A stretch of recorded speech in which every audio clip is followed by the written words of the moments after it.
Estamos começando mais um Tecnopolítica e dessa vez nós vamos falar aqui de como ficam essas cidades digitais, essas cidades ciberconectadas em meio a uma pandemia e ao mundo enredado. E para falar sobre isso, ninguém melhor que o André Lemos. Obrigado, André. Estamos aqui nesse Tecnopolítica e vai ser muito bom aí ouvir as suas ideias sobre o que está acontecendo aqui. Então, o André Lemos, só para quem chegou agora, é um professor da Universidade Federal da Bahia, é um dos grandes mentores aí dessa ideia da cibercultura, trabalhou com isso quando fazia doutorado na França, ainda nos anos 90, me parece, do século XX, né, André? Isso.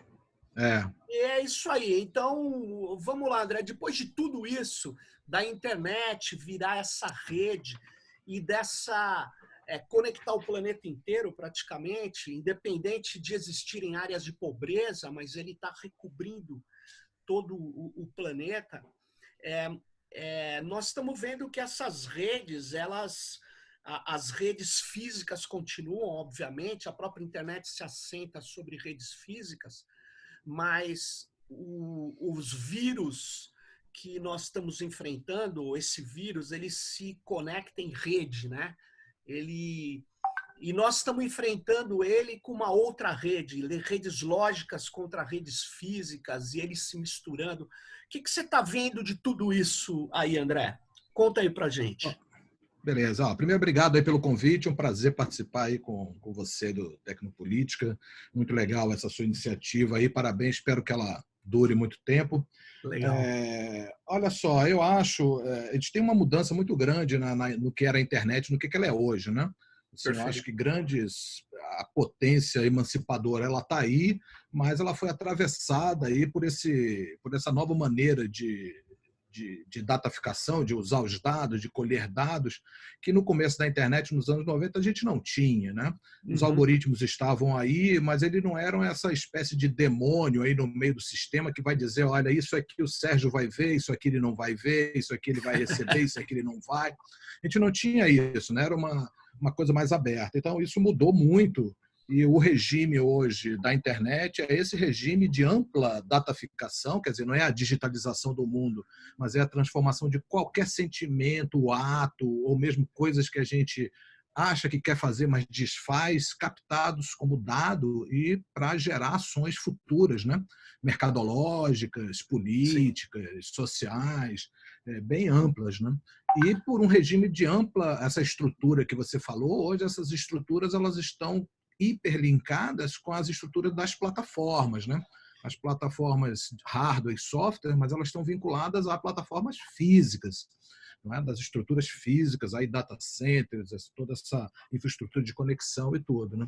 Então, eu acho que a gente está vivendo um período em que a gente precisa prestar muita atenção nessa nova forma de existência aí da cultura digital, porque ela coloca em xeque ideais emancipatórios, né? Então a gente precisa estar muito atento. Se a gente estava atento desde sempre, eu acho que agora mais ainda, né? Dominando por 5 grandes empresas que colhem esses dados para tudo. O que a gente está vendo agora com esse vírus é uma espécie de vigilância de dados, né? Que também afeta a infraestrutura física. A gente está numa espécie de quarentena voluntária ainda, alguns estados, hoje o Maranhão começou a entrar no fechamento compulsório, mas essa vigilância, essa quarentena, ela nos travou o acesso a essa infraestrutura urbana e, por outro lado, a iniciativa de tentar lançar mão de ferramentas de vigilância de dados que são muito complicadas hoje e com pouca eficiência ainda, né? Claro. Então, é um período muito conturbado. A internet é muito boa, sem ela a gente não poderia estar fazendo isso aqui, a gente não poderia estar conversando, acessando, se divertindo, interagindo com as pessoas, mais ou menos porque para nós privilegiados, né? Nesse país qualquer confortozinho é um privilégio, né? Muitas pessoas não têm nem como ficar em casa, porque não tem casa, não tem quarto, não têm internet, não têm conexão, então elas vivem à margem também desse processo. Mas podem ser vigiadas por aplicativos, por sistemas de geolocalização, por drones. Isso pode ser legal para conter toda essa epidemia, esse contágio, mas também, eu acho que a gente pode falar um pouco disso mais adiante, levar para uma vigilância que tende a crescer, se implementar sem que as garantias da proteção dos dados pessoais estejam em jogo, dado Claro, o adiamento aí da nossa lei que estabeleceria um marco legal aí, né? claro. André, deixa eu só voltar uma coisa. Você lançou faz um tempo aí. Bom, primeiro, eu não sei se o Pierre Levy teve na sua banca de doutorado, não tenho certeza. Teve. Foi, né? Mas É, isso me lembrou do texto que ele lançou. Você lançou antes, mas ele lançou um texto depois, foi traduzido como Cibercultura também. E ele lá dizia que me parece que o processo, vamos dizer assim, quase que civilizatório, essa era a minha impressão, ele era um processo de virtualização crescente. Essa virtualização. Como que você vê isso hoje? Você acha que continua essa virtualização crescente de tudo? Esse processo de dataficação reforça ou altera aquela ideia, por exemplo, do início da chamada cibercultura, né? Essa crença num digital que equalizaria coisas e tal. eu acho assim, depende de como a gente entende o virtual. Eu acho que o PR, na realidade, ele vai para os dois lados. Ele vai no virtual no sentido dos dados e ele Sim, vai no virtual no sentido de uma potência, né?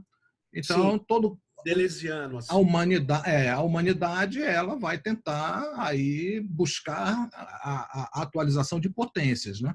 Então, nesse sentido, leis, liberdade, isso tudo são sempre normativas que a gente tende a alcançar no futuro, felicidade, amor, a gente nunca tem isso, né? Não Claro, pegue, agora eu tenho, né? São não. sempre coisas em potência que a gente tem que ir atualizando todo dia, aos pouquinhos. Então, eu acho que nesse sentido, ele fala um pouco da civilização como algo. Ele é uma figura muito otimista. Inclusive, nós estivemos juntos recentemente no Fronteiras do Pensamento e que deu um certo entrevero entre nós dois, porque ele continuava a manter essa ideia da potência e dizer, olha, Cambridge Analytica, Brexit, Trump, Bolsonaro, isso tudo que está acontecendo no Brasil é um fracasso dessa ideia. Como é que você se reposiciona em relação a isso? E ele teve uma certa resistência em relação a essas coisas. Hoje, agora, tudo isso voltou, essa ideia do virtual me incomoda um pouco. Não é? Voltou de novo a educação virtual, o trabalho virtual. Essa ideia é uma ideia, acho ultrapassada, já tinha sido vencida, eu acho, nos anos 90, e voltou agora. Eu acho que mais importante, isso escamoteia toda uma coisa que nós tínhamos trabalhado muito no Lab 404, escamoteia toda a materialidade do dado, toda a É, materialidade desses processos. Não é? Então não se trata de substituir. Eu pensei que depois de tanta discussão, essa coisa está meio superada, né? Não tem um mundo lá e um mundo aqui. A nuvem não é. está na nuvem, né? A nuvem está A ancorada nos data nuvem centers, é o data né? center da Califórnia, em geral. É o data center da Califórnia, bem pesado, consumindo água, petróleo, carvão, não Isso é? aí. Então essa materialidade do dado concreto, dos minerais, dos dejetos e também das nossas ações, isso que nós estamos fazendo aqui, nós estamos gerando pegada de carbono. Cada vez que alguém lança uma fake news, ela está produzindo pegada de carbono. Quando você clica num tweet, faz uma busca no Google, etc. André, Então, o virtual, assim, eu acho que não pode escamotear a materialidade da coisa, porque senão cara, a gente perde o processo. você tinha falado lá atrás, já há algum tempo, a imagem eu não me lembro exatamente. Você falou, quando estava falando do ambiente urbano, dessa vinculação, você falava que parecia que a internet das coisas fazia um download, né? A internet baixava em tudo, né? Isso. E é isso que você está falando, mas quando você falava disso, eu comecei a pensar na questão, por exemplo, aquela música Despacito, que virou um sucesso mundial pela internet, foi o vídeo no YouTube mais bombado. O vídeo no YouTube gastou energia equivalente a 40 mil residências norte-americanas em um ano. Era o cálculo dos cientistas do IETF, né?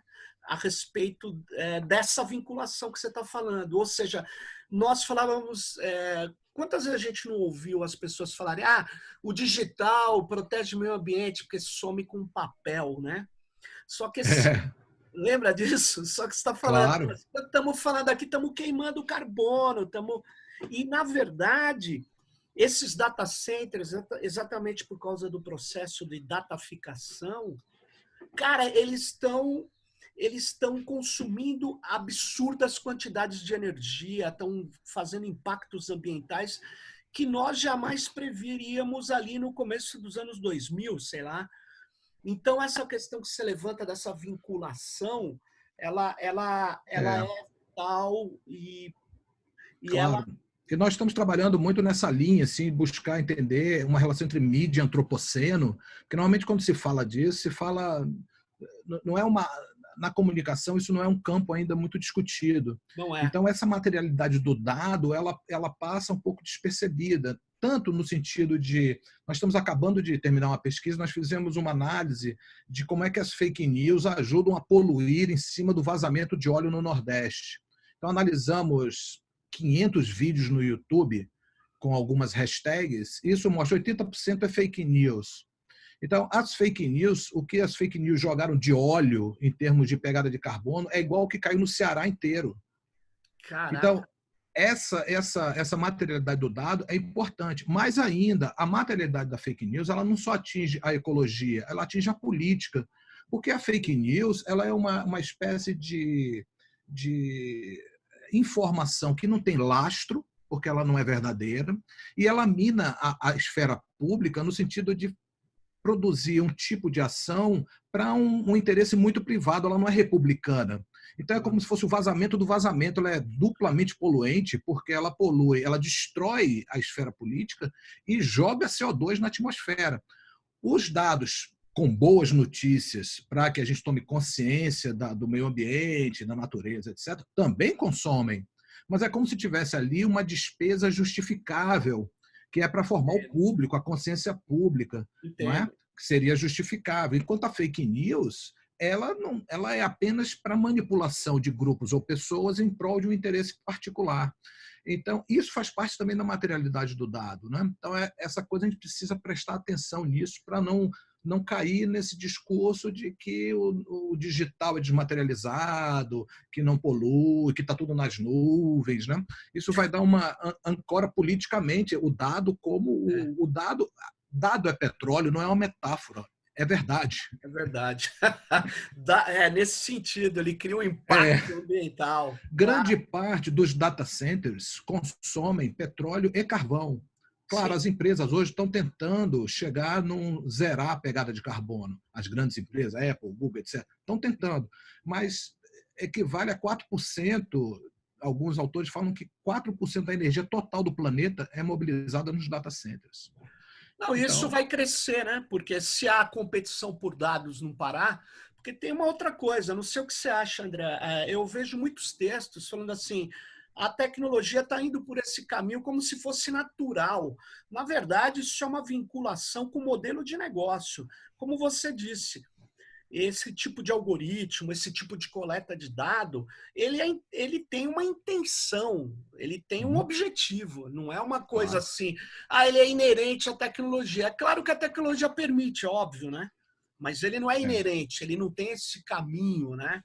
Então, eu penso que é possível um outro uso, uma reconfiguração, aqueles valores de uma cultura é, não sei se digital só, uma cibercultura, alguns grupos dentro da cibercultura, cultura hacker, de reconfiguração, é possível. Eu acho que é viável, é fundamental, porque do é. contrário nós vamos continuar essa toada, porque a Amazon não entrega dados para o Facebook, que não entrega para a Microsoft, que não entrega para o Google, que não entrega para os chineses, eles competem entre eles. E os data É. centers não vão parar, né? Claro. Eu acho assim, nós precisamos politizar isso, você sabe muito bem, trabalha nisso há anos. Né? De novo, voltando para essa ideia da materialidade, que você fala do dado, do digital, do algoritmo, não há dado bruto, não é? Os dados são sempre uma forma de extração do mundo para uma leitura que é sempre um enviesamento. Você pode discutir, a gente tem que discutir. Então, ele é político nesse sentido, a gente precisa fazer, chegar a determinados consensos. O algoritmo ele tem que ser auditável, não é? Ou por especialistas ou pela população em geral, para que eu possa discutir. Sei lá, vamos colocar agora um aplicativo de contact tracing nos celulares para. Sim, mas quem fez? Qual é a empresa? Como é que é o algoritmo? Quem vai Aonde vão auditar isso? guardar? Porque onde eles vão guardar? Quem vai ter acesso a esses dados? Então tem que ser algo auditável, porque o reconhecimento das materialidades é que vai fazer com que a gente entenda que o dado não é uma coisa abstrata, ele é uma extração de uma grandeza da natureza a partir de uma visão específica. Agora, Que o André, algoritmo não é tecnicamente neutro, ele é fruto de escolhas, né? André, mesmo um dado, vamos lá, que é muito comum, conhecido de todos nós, que é o registro geral, o RG. O RG, ele não dá em árvore, né? Ele não nasceu, ele não brotou nas delegacias de polícia, né? Nos data centers. Não, ele é um projeto. Olha, para criar um número chamado RG, tem que pegar o endereço, data de nascimento. Logo, ele é um projeto. Todo dado é um projeto, até o simples RG. Então, isso que você falou do viés de cara, mesmo que. Porque tem um amigo nosso, o Demi Getko, ele diz assim: viés tem banco de dados. Bom, aí ele estaria concordando com a gente. E não em algoritmos. Eu falei, Demi, eu não concordo. Eu acho que algoritmo também tem viés, porque também é um projeto, ele tem um objetivo final. Ou que pode ser mudado, mas sempre, né? Então, eu acho que isso é interessante, essa ideia que você chamou de materialidade dos dados. Nós estamos trabalhando muito nisso. Veja assim, como pela materialidade do RG, quem construiu, como é que ele é colhido, onde é que ele está, como foi o projeto, como é que se tira um RG, o que é materialmente ele, eu posso entender o que um governo entende por um indivíduo, por exemplo. Assim, da mesma forma, nós estamos fazendo um trabalho agora de discutir como é que os aplicativos para a Covid-19, essas diversas iniciativas de vigilância, tensionam a ideia de privacidade. Mais do que perguntar o que é a privacidade, nós estamos analisando materialmente. Materialmente é o quê? A interface, os documentos, a patente, quem faz, a empresa. O algoritmo, às vezes, a gente não consegue analisar, mas a gente consegue analisar os efeitos, né? Então, a gente vai nos efeitos. Aí a gente pode dizer assim, olha, veja bem, só a introdução disso já gerou um grande debate sobre a Lei de Proteção de Dados Pessoais. Como é que o Brasil interpreta o que é um dado pessoal, o que é direito pessoal do dado, o que é a lei? Então, a ideia, o material é justamente nos permitir de fazer análises imanentes, mais do que dizer a privacidade é isso, não me interessa muito o que é a privacidade, me interessa assim, como é que o governo brasileiro concretamente nesses aplicativos interpreta o que é privacidade, o que é dado pessoal, o que é uma pessoa, não é? Ou não? Porque se eles assim, olha, eu fiz isso com essa empresa, e qual é no contrato que você fez com essa empresa? Como é que os dados das pessoas estão? Eu não pensei sobre isso. Bom, isso revela um desinteresse em relação a isso, né? Então, politicamente, a gente consegue analisar a partir desse tipo de coisa. Nós estamos voltados muito para isso. Às vezes dizem assim, mas você está olhando muito o objeto. A gente está olhando o objeto, mas para chegar nas pessoas, porque não é olhar os objetos pelo objeto, porque um objeto pelo objeto ele não existe, né? Assim como pessoa por pessoa também não existe. Não, então, essa ideia do RG é muito boa. Na verdade, você está me lembrando uma coisa aí que você andou trabalhando muito, né? Há uma relação entre objetos e pessoas, entre tecnologias, dispositivos, como é que você interpreta essa questão isso é latuniano, né? Do Bruno Latour também. Você considera que os instrumentos que o Bruno Latour nos ofereceu para discutir, eles são viáveis como métodos nesse momento? Eu acho que isso que a gente está fazendo é muito baseado no Bruno Latour e no que tem sido chamado de teorias neomaterialistas. Né? Então, tem vários autores aí também, nós estamos trabalhando nesse sentido. Por exemplo, em vez de trabalhar com essência, o que é a privacidade, o que é a verdade, o que é a liberdade, se trabalha de forma imanente. Como é que eu vou trabalhar isso? Eu não vou trabalhar isso apenas com o usuário, porque se eu for entrevistar o usuário, eu vou ter uma visão do usuário, mas eu não vou ver o sistema como um todo, eu não vou ver todo o processo. Então, nessa pesquisa que a gente está fazendo, a gente analisa o aplicativo, analisa a interface, analisa os documentos, analisa a patente, analisa as organizações, faz entrevista com os usuários. Então, a gente monta toda a cadeia para, nessa cadeia, sair aí qual é a ideia de privacidade que o governo da Bahia, por exemplo, se a gente for analisar os aplicativos baianos, ou do Brasil, tem sobre determinada coisa. Então, nós estamos trabalhando, eu estou trabalhando já há alguns anos nessa linha. Eu acho que a gente só consegue analisar o Facebook, o Twitter, o Instagram, se for assim. Porque quando eu posto alguma coisa no Facebook, quem posta? Sou eu que escrevo. Mas eu não tenho a menor ideia de quem vai ver, quando vai ver, quanto tempo vai ficar exposto. Eu não sei nada. Então, tem uma coisa ali que posta comigo. Se eu digo o seguinte, não, quem posta no Facebook sou eu sou o sujeito, a mensagem é minha, fui eu que mandei. Não entende o digital, você não vai entender. Você vai ver apenas um pedaço da história. Né? Então, a gente precisa ter uma visão mais completa. Não é para ficar no objeto, mas é se a gente extirpar o objeto, ainda mais na cultura digital, com essa performance dos algoritmos, a gente não vai dar conta. A gente não vai dar conta. Ele é, ele é autor performático. É performático. Ele é autor comigo. Ele é um autor, ele tem uma intenção que, em geral, é definido pelos programadores, pela corporação. Isso. Agora, como que fica essa intenção nas coisas? Como é que você vê essa pegada do Latour, que incomoda muitos pesquisadores, André? Que fala assim, pô, mas quando você faz a tal da antropologia simétrica. Ou seja, você equipara, você não, a priori, como ponto de partida, você não fala o humano é superior a isso ou aquilo. Você vai ver essa rede. Isso. Nessa rede, as coisas têm efeitos, mas não têm intenção. Ou tem intenção também? Então, quando você vai analisar as coisas, o Facebook tem intenção. Sim. Não tem o algoritmo também. O algoritmo porque o Facebook é o algoritmo, mas é um algoritmo que vai agir a partir de se a gente pega a gente fez um trabalho também sobre o Instagram, o que é algo instagramável? Está meio definido nos documentos. Ele convoca um determinado indivíduo. Então, esse indivíduo ele é produzido pelo algoritmo. Quando a gente fala de antropologia simétrica, não está dizendo que eu tenho o mesmo status ontológico do que uma caneta. Claro. Mas é reconhecer que sem essa caneta aqui, eu não vou conseguir pensar direito, porque eu estou criando ela me ajuda a fazer isso. Então, a antropologia simétrica é no sentido assim de que antes de você achar quem é que tem o poder e quem é a causa das coisas, analise como é que as mediações estão acontecendo, como é que as influências estão acontecendo. Porque a partir daí você não é que não tenha poder, não é que o humano não importe. Muito pelo contrário. Eu acho que a ideia de entender os processos sociais é para entender como é que nós estamos imersos nisso. Sim. E é justamente por isso que a gente tem que olhar para o Facebook, para a agência do algoritmo, porque senão eu não vou entender como é que eu estou enfiado nesse negócio. Então, essa é a ideia, né? André, e lá eu tenho pesquisado patentes, né? Tem uma aluna minha também que fez um mestrado sobre as patentes do Facebook, porque, de fato, você falou assim, olha, eu estou publicando um post lá e o algoritmo está dizendo quem irá vê-lo.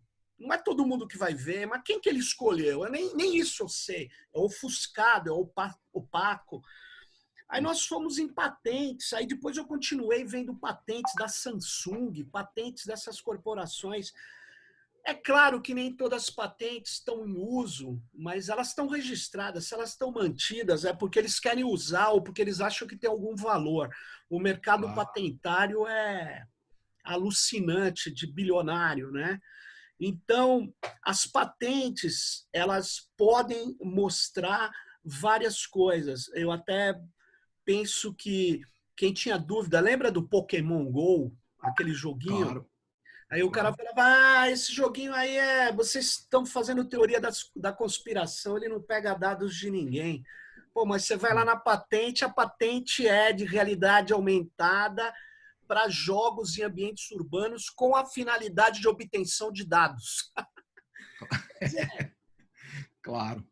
É uma situação assim, esse mecanismo de descortinar as redes que estão são constitutivas dessas tecnologias e dos agregados sociais é uma pegada muito, muito importante nesse momento, eu acho.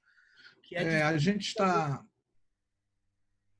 legal. A gente está... Eu publiquei um artigo recentemente na Galáxia sobre isso, né, um material que eu explico essas coisas. Então, quem quiser dar uma olhada lá, depois legal. aprofunda. Mas eu estou desenvolvendo assim, uma metodologia que é um pouco isso que você está fazendo. A primeira coisa é fazer o inventário. Mas o inventário, inventário, mediações, modo e agregação. O modo é... Qual é a questão que está em jogo? Você está olhando a patente para o quê exatamente? Porque eu posso ter várias formas de olhar para ela. Né? Claro. Então, no nosso caso, a gente está analisando os aplicativos para discutir privacidade. Eu não estou discutindo interface de usuário. O modo que eu quero discutir é a privacidade. Tendo esse modo, o inventário é quem são esses objetos que estão aí produzindo mediações nessa questão. Então, Sim. Quando você vai fazer um inventário, não dá para escapar da patente, do documento, da interface, mas sempre com um olhar dirigido para uma mediação. E no final, não é apenas dizer que essas coisas estão...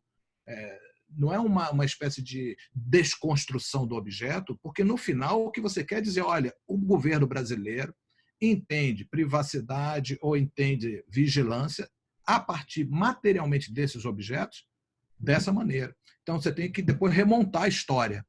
É uma dimensão política, no fundo, né? Que é o tema aí central do seu blog, aí, do seu podcast. É tecnopolítica, e é política no sentido material da política. Né?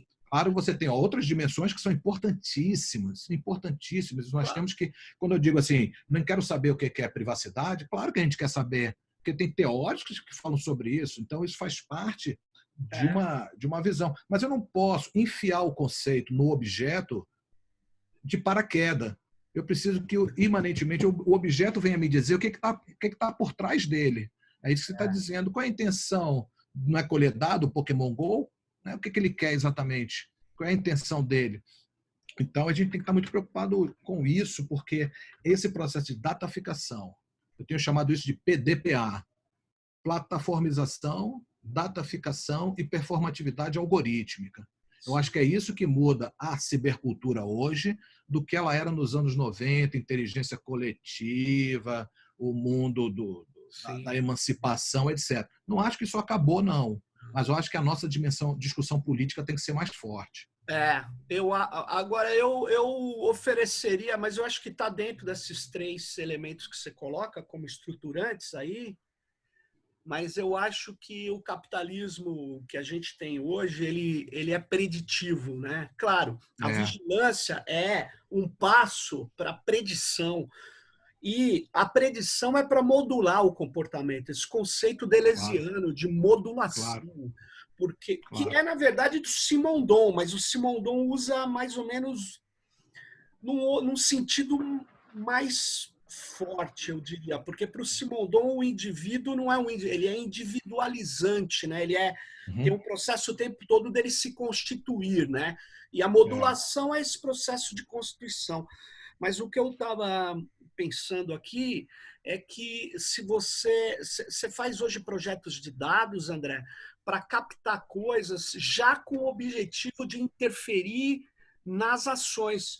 Eu não estou querendo dizer que essa interferência é manipulatória, ela consegue nos anular, até porque ela tem um quê de behaviorista, ela é baseada em comportamentos, né? Em ações. Se a gente não fizer nada, eles não sabem o que a gente está pensando por enquanto. Apesar que nessa coisa da Covid, ó que louco, as câmaras chinesas elas têm infravermelho para extrair sintomas, né? E eu já peguei patentes, eu não sei, eu não sei se é um exagero, que a partir de traços nossos, assim, expressões, até mapas de calor do corpo, se identificaria determinados estados de humor. Acho isso absurdo, né? Mas não teve isso aí no metrô de São Paulo? Tinha, mas era de... Colocaram câmera de vigilância para reconhecimento facial para identificar como é que as pessoas reagiam à publicidade sem que elas soubessem. Mas isso já é testado. Eu tenho uma aluna, André. Aliás, vale a pena, viu? né? Na verdade, ela não é minha aluna, é aluna da neurociência da Federal do ABC. Ela trabalhou, a Yumi, ela está no primeiro Tecnopolítica. Ela fala que já trabalhou em supermercado, André, que eles colocavam câmeras assim atrás da onde estão os produtos na prateleira, Sim, para ver sim, a reação das pessoas. claro. Quer dizer, isso agora na Lei de Proteção de Dados, que não entra em vigor agora, foi adiada, no momento que 2021, né? mais Maio. no momento que mais a gente precisa dela, mais eles adiam, até porque não tinha autoridade de dados para fazer É, enforcement, enfim. Mas o que a Yumi diz é que os caras já fazem modelos estatísticos de inferência para poder saber, a partir de traços externos, corpóreos, o isso. que é a nossa situação emocional. Olha que loucura. Pois Isso é. é grave, É né? isso, é isso que a Zuboff vai chamar isso de capitalismo de vigilância ou capitalismo de dados, né? Então, acho que o princípio disso é justamente colher dados a partir de plataformas, quer dizer, essa plataformização da sociedade é isso que a gente vê no nosso celular hoje, né? A nossa vida está dependente de vários aplicativos que vão colher Sim. dados, que é o que eles vivem, e um algoritmo que performa ações aí por trás das coisas, sem que a gente perceba muito como é que eles funcionam. Então, a gente precisa abrir essa coisa, né? Descortinar esse negócio aí, para que a gente possa discutir. Toda esse processo de. É uma outra fase do capital, não é? Que é se apropriar das emoções assim, ao máximo. Né? Ele Ao já máximo. fazia isso antes, mas hoje ele transforma isso em dados que podem ser jogados em máquinas, big data, machine learning, etc., que vão produzir comportamentos e inferências muito finas, né? Sim. Então a gente precisa discutir isso, precisa de alguma forma que as pessoas tomem conhecimento Você dessa sabe, ação material desses objetos, né? você sabe, André, que um dos debates que eu tenho acompanhado mais difíceis aí é que um certo tipo de modelagem que se chama rede neural, né? Eles tentam criar processos de chamado aprendizado de máquina profundo que reproduziriam o que eles acham que é o funcionamento de um neurônio numa rede neural. Então, você sabe os dados que entram, você sabe os dados que saem, mas não sabe quantas camadas de resolução foram criadas. Na verdade, você não sabe como que se chegou àquele resultado. Então, eles dizem que esses algoritmos são inescrutáveis. Olha o Pois nome. é. É. Agora eu pergunto, cara, como assim, né? Como que a gente vai utilizar em questões que têm relevância pública? Vários pesquisadores falam isso, o Carleton Gillespie é um deles. Fala, como é que você vai usar uma coisa que você nem sabe os fundamentos dela? Como é que você pode basear uma ação consistente, pública, baseada em algo que você não pode prescrutar o que está acontecendo no interior, né? Quer dizer, é muito louco isso. É muito esquisito isso. A questão é que ela vai performar em algumas áreas, eu acho que vai performar com muita eficiência. Então, Sim. por exemplo, na medicina, né? Então, você tem um negócio desse na medicina que cruza um monte de dados de pacientes e começa a indicar procedimentos que vão curando as pessoas. Você vai dizer, bom, eu não quero nem saber o que está passando lá dentro, eu só sei que está produzindo cura. Mas, né? Mas essa é uma questão muito complicada, muito Está complicada. produzindo cura. Porque é muito produtiva a coisa, ela é muito eficiente em alguns momentos, em algumas coisas. O Danaher vai chamar de algocracia, né?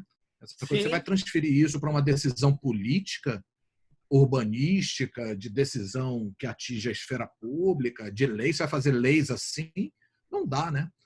Então, em agora, algumas áreas, isso pode funcionar, mas não dá para mas você ser. sabe que o que está motivando a tentativa de criar procedimentos para usar redes, algoritmos assim, de deep learning, que sejam prescrutáveis, que sejam inteligíveis por humanos, sabe quem que está comandando? Um dos grandes projetos disso é a agência militar americana, a DARPA. Aqui, por quê? Sabe Aqui por criou a quê? internet, né? Mas por quê? Eu fui falar, mas pô, por que, que os militares estão interessados em transparência? Não assim publicar os algo, mas pelo menos eles entenderem qual seria a motivação.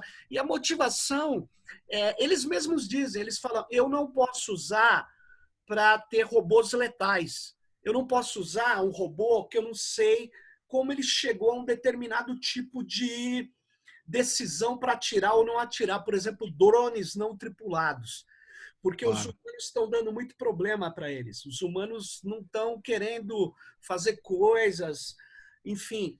Eles dizem, não, olha, se eu embarcar os parâmetros éticos da humanidade num algoritmo, esse algoritmo que não sente medo, não vacila, etc., etc., ele vai agir mais eticamente que o humano. Mas isso se eu souber como funciona. Então, olha só, os militares, com a finalidade de ampliar o uso de robôs letais, né? Eles querem um algoritmo que seja Claro. explicável. Isso é uma contradição assim, muito louca. Que quem vai mais avançar a transparência é o cara que quer, na verdade, um uso nefasto socialmente, sei lá, Bélico, né? bélico. Bélico. Bélico. Mas eu penso que esses temas, André, muito interessantes, vocês estão pesquisando aí no 404, né? O URL não encontrado, é isso, né? lab404.ufba.br. Nós, inclusive, lançamos um dossiê aí sobre o coronavírus, chama In Vitro. Então, são ensaios, né? Escrevi um sobre o coronavírus, escrevi um sobre as tecnologias no coronavírus, tem um sobre o Tinder, né? Também nessa Tinder no fase. coronavírus é fenomenal. Isso é interessante também, como é que ele produz um tipo de indivíduo que é o indivíduo que está buscando o amor, ou que está buscando. Ele produz uma espécie. Para ele funcionar, ele precisa produzir esse indivíduo, porque está na interface, está nos documentos. Então, a gente tem tentado, são os alunos, assim, mestrandos, doutorandos, eu e um outro professor aí, estamos tentando. Eu incentivo eles a escreverem, né? Eu digo, vocês precisam escrever, cara. Vocês estão pesquisando isso, vocês precisam dizer alguma coisa sobre o coronavírus. Tem um que está trabalhando fake news. Eu falei, você não vai escrever sobre fake news e coronavírus? Não, sou eu que vou escrever? Escreve aí, acabou de escrever um texto. Então, ele está tentando produzir assim, alguns ensaios sobre o coronavírus para posicionar, tentando fazer essa abordagem neomaterialista aí das coisas. Então, lab404.ufba.br. Ele está há alguns anos já agindo nessa linha aí, tentando fazer pesquisas voltadas para esse tipo de discussão, que é uma discussão, no fundo, política mesmo.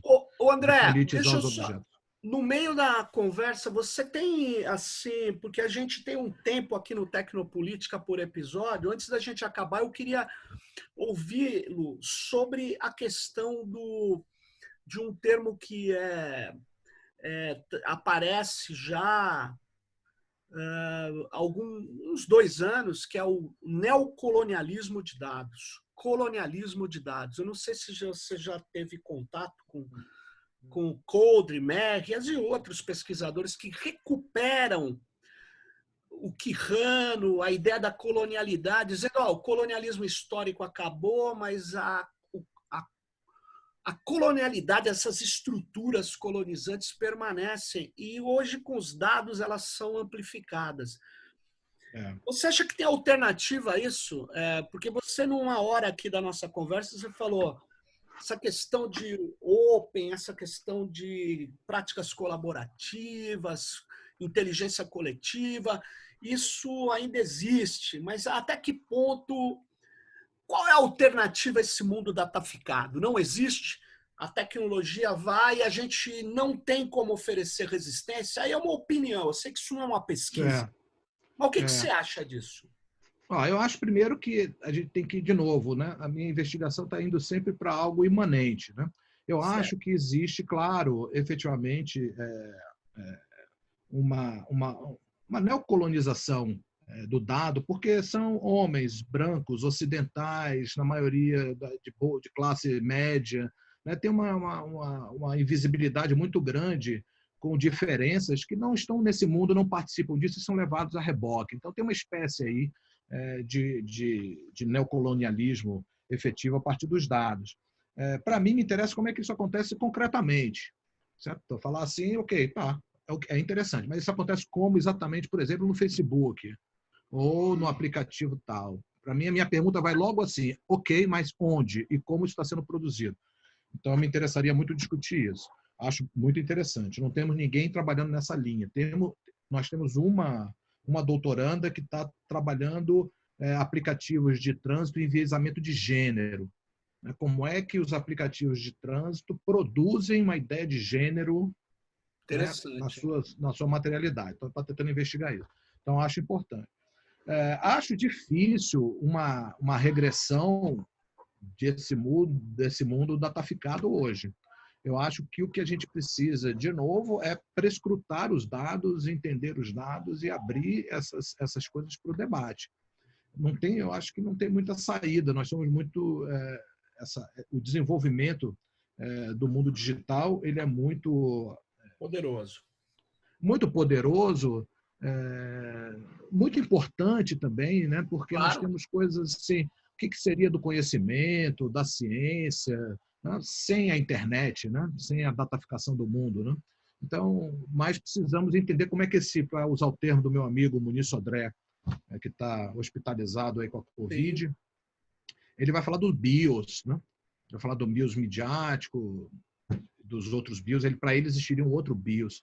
De como é que essa nova dataficação se correlaciona com a vida, né? E com a vida no planeta também, entendendo o antropoceno aí de uma forma geral. Então, eu acho que a gente precisa ter uma ação política efetiva de análise e de correção de rumos.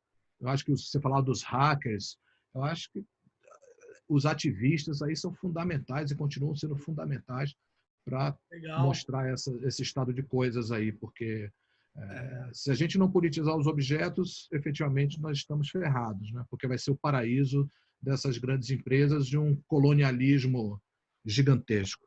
Politizar os objetos, essa frase é boa. Politizar os objetos, os dados, para falar melhor assim, politizar os dados. Os dados e os objetos, porque os dados são visões sobre objetos, sem dúvida. André, pô, valeu, a gente podia continuar. Eu que agradeço, muito massa, papo massa. Massa, isso aqui vai bombar, porque você trouxe questões assim super importantes para a nossa reflexão e para a politização de tudo isso. Valeu. Legal, parabéns, brigadão. Obrigado, André. A gente volta no próximo Tecnopolítica. Bye, bye.